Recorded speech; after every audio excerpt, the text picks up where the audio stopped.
I was standing in the hallway of my own house, barefoot on the cold floor, listening to my husband whisper another woman's name on the phone. He thought I was asleep. He thought the walls were thick enough to hide his betrayal. And in that moment, before I even knew who she was, before I knew how deep it went, I remember thinking something was wrong in a way I couldn't yet explain. Not just an affair. Something darker. Something that didn't make sense. Because if it were just desire, just lust, I would have felt anger right away. But what I felt instead was confusion. A knot in my stomach that told me this story didn't start where I thought it did. And the truth is, it didn't. When I met my husband, he was calm in a way that felt safe. Not the kind of man who raised his voice, not the kind who chased attention. He listened more than he spoke. People trusted him easily. I trusted him completely. Our relationship grew slowly, carefully, like something fragile we were both afraid to break. For years, our life looked exactly how it should from the outside. A comfortable home. Routine dinners. Conversations about work, about the future, about things that felt solid. Predictable. Secure. But there were small changes I ignored. He started coming home later. Not every night. Just often enough to feel explainable. Meetings ran late. Deadlines piled up. His phone became something he guarded without realizing he was doing it. Always face down. Always within reach. I told myself this was normal. Marriage settles into quieter rhythms. Passion softens. You stop asking questions because you don't want to hear answers you're not ready for. The first time I heard her name, it meant nothing to me. He mentioned it casually over dinner, complaining about work. She messed up a report, he said, annoyed. I had to stay late fixing it. I asked who she was. My secretary, he answered, without looking up. There was nothing in his tone. No hesitation. No guilt. Just a fact. That should have been the end of it. But the name stayed with me longer than it should have. It echoed in my head later that night when he fell asleep before me. It followed me into the next day, into moments where I caught myself replaying his voice. Still, I pushed the feeling away. I didn't want to become that woman. The suspicious wife. The one who invents shadows where there are none. Weeks passed. Then months. And slowly, the distance between us grew heavy. Conversations became shorter. Touches became rare. When I reached for him in bed, he would sigh, not in frustration, but in exhaustion. As if intimacy itself had become another obligation he didn't have the energy for. I started blaming myself. Maybe I had changed. Maybe I wasn't exciting anymore. Maybe marriage had worn me down in ways I didn't see. And then came the night that cracked everything open. I woke up thirsty and walked toward the kitchen, half asleep, when I heard his voice. Low. Intimate. Careful. The kind of voice you use when you don't want to be overheard. I froze in the hallway. He wasn't arguing. He wasn't talking about work. He was whispering, almost smiling, saying things he hadn't said to me in a long time. And then he said her name again. That was when I understood what everyone understands in that moment. The sharp, physical realization of betrayal. The sudden clarity that rearranges your entire past. But even then, something felt off. I didn't confront him. I didn't cry or scream or slam doors. I went back to bed and stared at the ceiling until the sun came up, replaying every detail of our life together, searching for the moment where this all began. The next days were torture. Acting normal while my mind screamed questions. I watched him closely, noticing things I had never paid attention to before. The way he smiled at messages. The way his mood lifted after certain calls. The way guilt appeared not as shame, but as distance. I needed proof.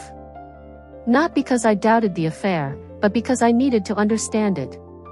So I did something I never thought I would do. I looked through his phone. It wasn't hard. He had grown careless. Overconfident. The messages weren't explicit at first. Mostly jokes. Inside references.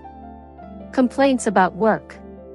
Emotional intimacy disguised as professionalism. But buried deeper were things that made my chest tighten. Confessions. Regrets. Memories that didn't belong to the present. And that's when I realized something that made my hands start shaking. This wasn't new. Their connection went back years. Before she worked for him. Before our marriage. Before I existed in his life at all. I sat on the bathroom floor, phone in my hand, trying to breathe as pieces began falling into place. This wasn't just a forbidden relationship born from proximity and temptation. This was a continuation. A revival. A secret that had been buried and resurrected. When I finally confronted him, I expected denial. Anger. Excuses. What I got instead was silence. He looked at me the way someone looks when they know the truth has nowhere left to hide. His shoulders sagged. His face aged years in seconds. He didn't ask how I found out. He didn't accuse me of invading his privacy. He just said, "You don't understand." And he was right. I didn't.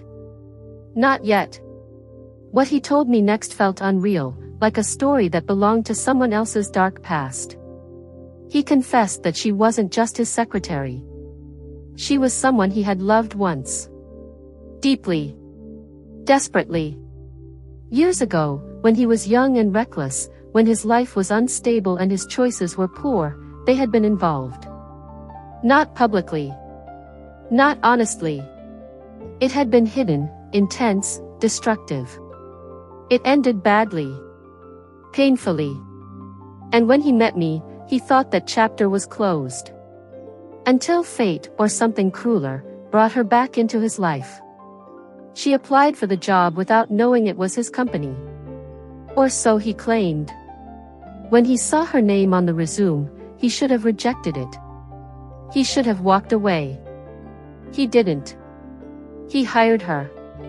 And slowly, quietly, the past crept back in. Old emotions. Unfinished conversations. Regrets that never healed. Listening to him speak, I felt something worse than anger. I felt replaced by a ghost. By a history I could never compete with. But the most disturbing part wasn't that he still had feelings for her. It was the way he spoke about responsibility. About guilt. About how he felt trapped between the woman he once was and the woman he was supposed to be now. He told me he loved me. That he never intended to hurt me. That the affair wasn't about choosing her over me. It was about not being able to escape who he used to be. That explanation haunted me. Because it meant this betrayal wasn't impulsive. It wasn't a mistake. It was a decision repeated every day. And still, I didn't understand everything. There were gaps in his story. Things he avoided. Questions he answered too carefully. I could feel it. There was a hidden truth he wasn't ready to say out loud. Something that went beyond desire, beyond nostalgia. Something that involved me more than I realized. And the closer I got to that truth, the more I understood that this affair wasn't the most shocking discovery waiting for me. It was only the beginning. After that conversation, nothing felt real anymore. Our house became a place filled with echoes, every room heavy with things unsaid. He slept beside me, but it felt like there was an invisible wall between our bodies. I kept replaying his words, searching for cracks, for inconsistencies. Because the more I thought about it, the more something refused to settle. If this was just about a past love resurfacing, why did he look afraid when I asked certain questions? Why did his hands shake when I mentioned timelines? Why did he avoid talking about the exact moment she came back into his life? I started paying attention to details again. The kind you only notice when you stop trusting what's in front of you. I noticed how she never called during office hours anymore, only late at night. I noticed how he deleted his call history but forgot about voicemail backups.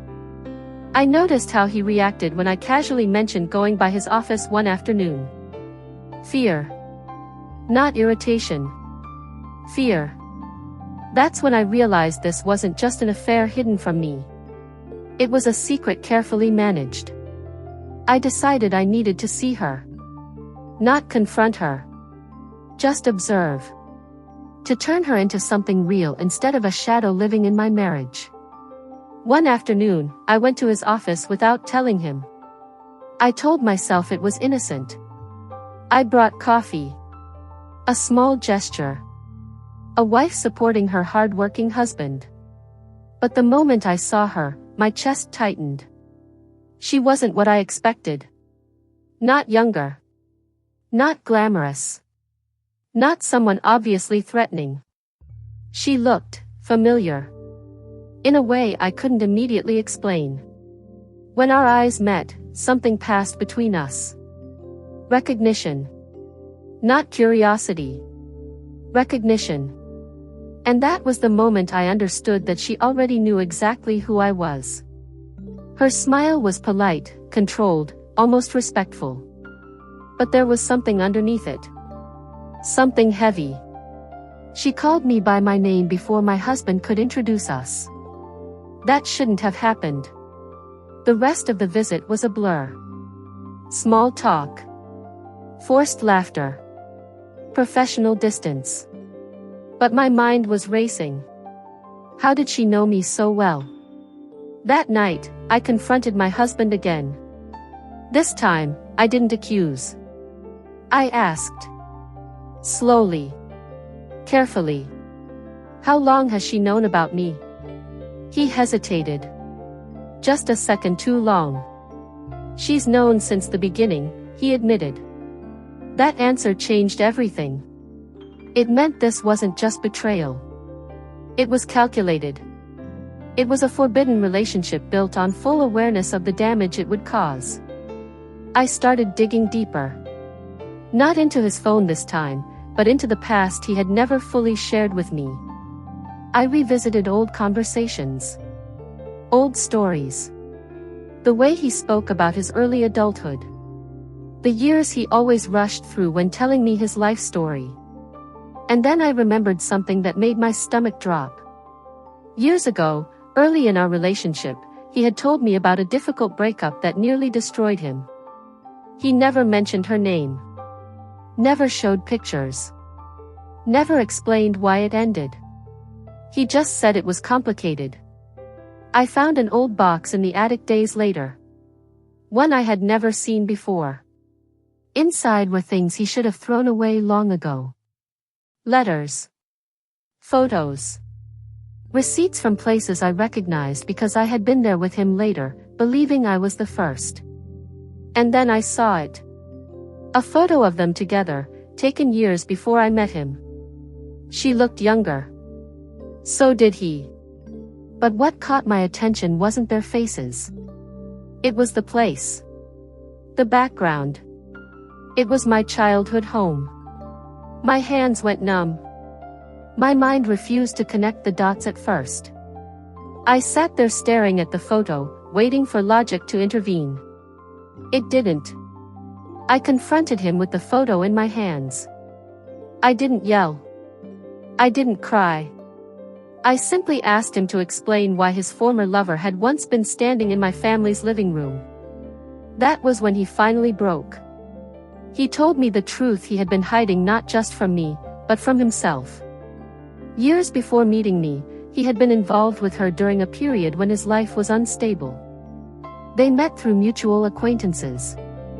Through my family. She had known my parents. She had been welcomed into my home as a guest.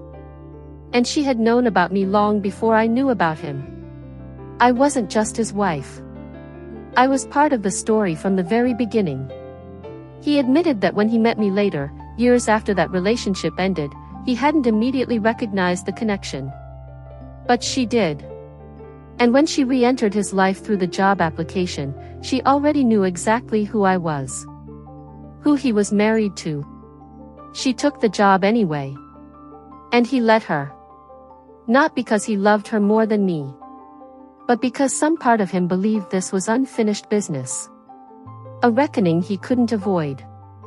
The affair wasn't fueled by passion anymore. It was fueled by guilt, nostalgia, and a twisted sense of fate. Listening to him confess this dark past, I felt something inside me harden. Because this wasn't just betrayal of marriage. It was betrayal of memory. Of trust that stretched back into my childhood. I reached out to her after that. Not to fight. Not to beg. I needed answers he couldn't give me. She agreed to meet. When we sat across from each other, she didn't pretend innocence. She didn't apologize either. She told me she never planned to ruin my marriage. She said she just wanted closure.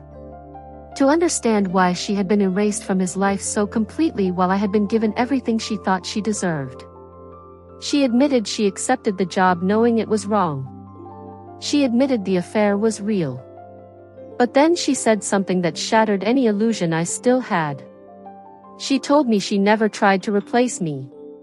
She said she was already part of my life long before I married him. That sentence echoed in my mind for days. Because it forced me to face the most painful truth of all. This wasn't a story about another woman entering my marriage. It was a story about a family secret, buried so deeply that it surfaced decades later in the most destructive way possible. In the end, there was no dramatic fight. No screaming confrontation. No clean resolution. I left. Not because I hated him. Not because I loved her. But because staying meant accepting a life built on hidden truths and silent betrayals.